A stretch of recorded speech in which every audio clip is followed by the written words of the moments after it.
Welcome back to the Sage Audio channel. Today we'll discuss 3 secrets about mastering that you need to know. We'll discuss 3 rarely covered mastering topics, explain them in detail, and then listen to examples of how they affect the stereo mix to better understand their role in mastering. So, if you could, subscribe to the channel, and stick around for the full video. But first, if you're an artist, engineer, or producer, and you have a mix that you need mastered, send it to us at sageaudio.com. We'll master it for you and send you a free mastered sample of it. All you have to do is set up an account, upload the song, and we do the rest. So secret number 1 is that harmonic distortion can be considered a form of additive equalization. Now this is something that I've wanted to cover for a while now, but I figured it would seem strange or counterintuitive. After all, when we think about distortion and equalization, we think about them as 2 very separate and distinct forms of processing. Perhaps surprisingly, they're a lot more alike than we think. Typically, when we use a distortion plugin, what we're trying to achieve is harmonic distortion. It helps to know that different distortion and saturation types result in various and unique harmonics. Harmonics closer to the fundamental frequency are the 2nd, 3rd, and 4th order harmonics, and it continues up the frequency spectrum from there. So, lower order harmonics are lower in pitch and frequency, and higher ordered harmonics are higher in pitch and frequency. But what does this have to do with equalization? Well, if we were to create a Bell filter at say 200 Hz and amplify it by 3 dB, we would be increasing the amplitude of that frequency and the frequencies around it. Something very similar could be said about harmonic distortion. If I was to achieve a 2nd order harmonic by using tube saturation and the fundamental was 100 Hz, this 2nd order harmonic would be at 200 Hz. Just like with the Bell filter that we created a moment ago, this harmonic would amplify 200 Hz. With that said, harmonic distortion can have a very similar effect to additive equalization. Granted, when the fundamental changes, so will the harmonic, but when the fundamental returns to 100 Hz, the 2nd order harmonic will return to 200 Hz. The similarities between distortion and equalization don't stop there. Equalizers themselves are created by controlling phase cancellation in a very specific and purposeful way. Another example between 2 seemingly separate effects is how saturation is really a combination of harmonic distortion and soft knee compression. All this to say that the more you know about the interconnectivity of all of these effects, the better you can understand what you're doing and how you're affecting the signal. So maybe the next time you're mastering, instead of amplifying 200 Hz and increasing compression, you'd increase the drive of your saturator instead, or vice versa. Let's take a listen to this effect. It's a Kodak moment, catch you in the ocean, feels alright.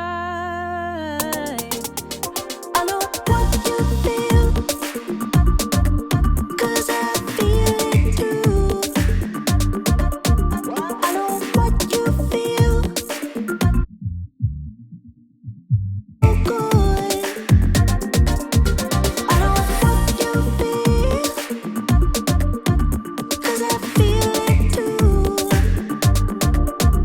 I know what you feel, it's never felt so good. You know we go higher, you know we go higher, you know we go higher, you know we go higher, you know we go higher. For secret number 2, we have knowing the key of what you're mastering is crucial. Usually when we talk about mastering, we discuss things like compression, limiting, clipping, and so on. Rarely do we cover music theory or how it directly relates to mastering, but it's an incredibly important topic. Because we're working within the frequency spectrum, we are no doubt working with specific notes. For example, 440 Hz is A above middle C. Now each note in our Western music scale and in the Eastern musical scale is comprised of a specific frequency. The key and the chord structure of a song is important when you're mastering because it shows you what frequencies the song will be made of. So let's say we're working on a track that's in the key of A sharp major. Maybe we don't know this just yet, but we can use a key detector online to figure it out pretty quickly. Anyway, with this information, we know what our fundamental note is, A sharp. This means that the frequencies 116.54 Hz, 233.08 Hz, 466.16 Hz, and 932.33 Hz, and so on, will play a role in our track. The reason being they're all A sharp notes. Now, if the chord structure of the song includes A sharp, C sharp, and F, then we can find those relevant frequencies as well. This information is incredibly helpful in a lot of ways. Say we want to amplify a kick frequency, but we don't know exactly which one to center our band on.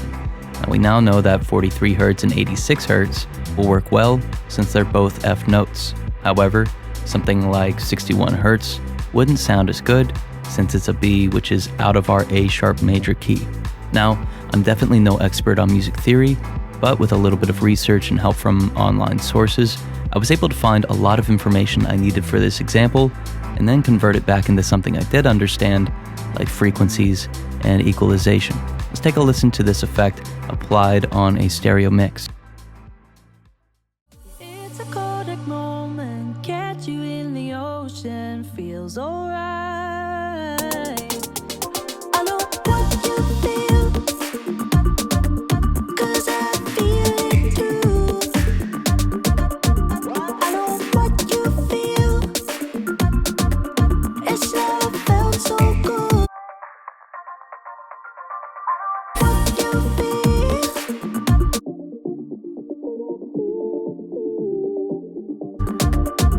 I know what so good. You know we go higher. You know we go higher. You know we go higher. You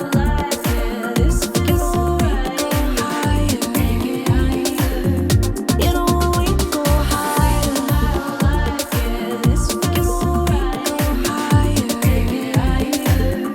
You know we go higher.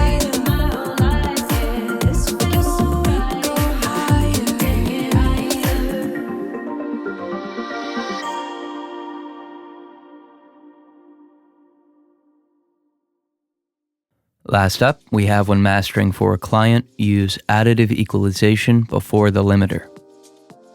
When both mastering and listening to music, our ears can pick up on certain things really easily, but not so much for other things. For example, if I was to boost 5 kHz and up by 3 dB using a shelf filter, it would be a lot easier to notice than if I was to compress the signal by 3 dB.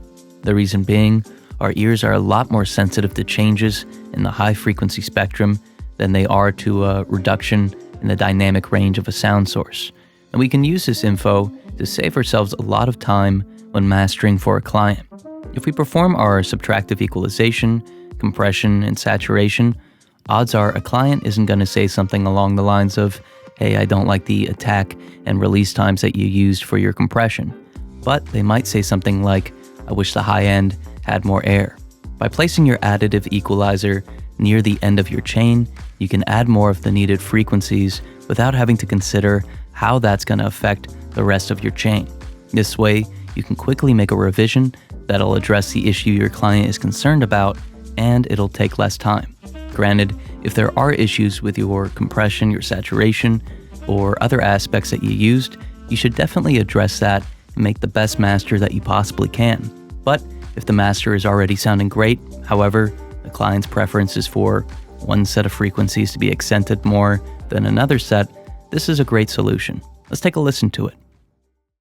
It's a Kodak moment, catch you in the ocean, feels alright. I know, 'cause I feel it too. I know what you feel, it's never felt so good. I know what you feel, 'cause I feel it too. I know what you feel.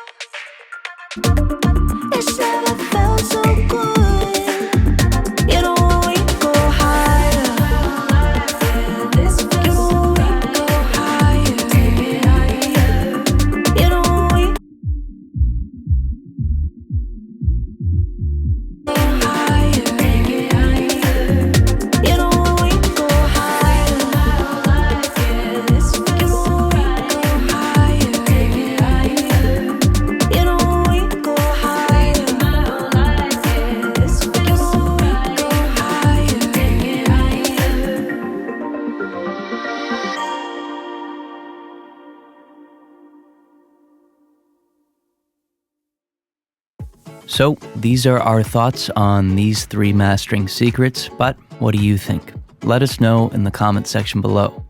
Also, if you're an artist or an engineer, send us one of your mixes at sageaudio.com. We'll master it for you and send you a free mastered sample. All you have to do is set up an account, upload the song, and we'll do the rest. But thank you so much for watching. We really hope you enjoyed it. If you did, please like and share this video with your friends. This way we know if you'd like to see more videos like this one. Also, you can subscribe to the channel.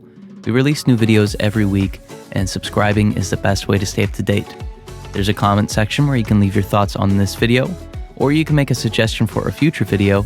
And again, if you're an artist or an engineer, and you have a mix that you need mastered, send it to us at sageaudio.com. We'll master it for you and send you a free mastered sample. Thank you so much for watching. We'll see you in the next video.